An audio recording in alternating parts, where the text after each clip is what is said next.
விருச்சிக ராசி என்பவர்களுக்கு அடியனின் 2026 ஆங்கில புத்தாண்டு நல்வாழ்த்துக்கள்.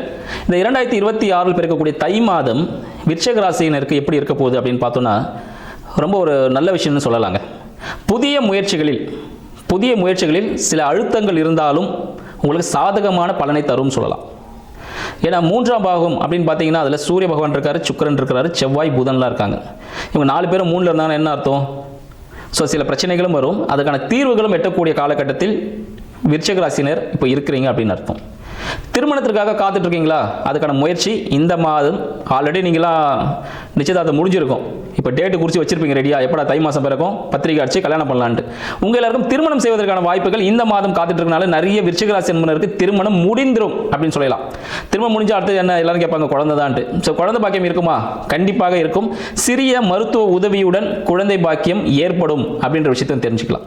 உங்களோட வீட்டில் பார்த்தீங்கன்னா சிறிய ஒரு மாற்றங்கள் ஏற்படுவதற்கான வாய்ப்புகள் உண்டு. வாஸ்து சம்பந்தப்பட்ட சில விஷயங்கள் உங்களுக்கு மாறுபாடுகள் ஏற்படுவதற்கான வாய்ப்புகள் உண்டு. உங்கள் வீட்டின் அருகாமையில் மாற்று மொழி பேசக்கூடிய நபர்கள் இருப்பதற்கான வாய்ப்புகள் உண்டு.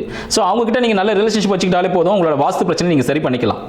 மேலும் பார்த்தீங்கன்னா உங்களுக்கு 10ல் இருக்க கேது தொழில் மாற்றம் ஏற்படுத்தலாமா இல்லைனா வேலை மாற்றம் செய்யலாமான்னு ஒரு திங்கிங் போய்கிட்டே இருக்கும். உங்களுக்கு வந்து ஒரே ப்ரெஷராக இருக்குது, வேலையே இருக்காது, ஆனால் அது ப்ரெஷராக ஃபீல் பண்ணுவீங்க.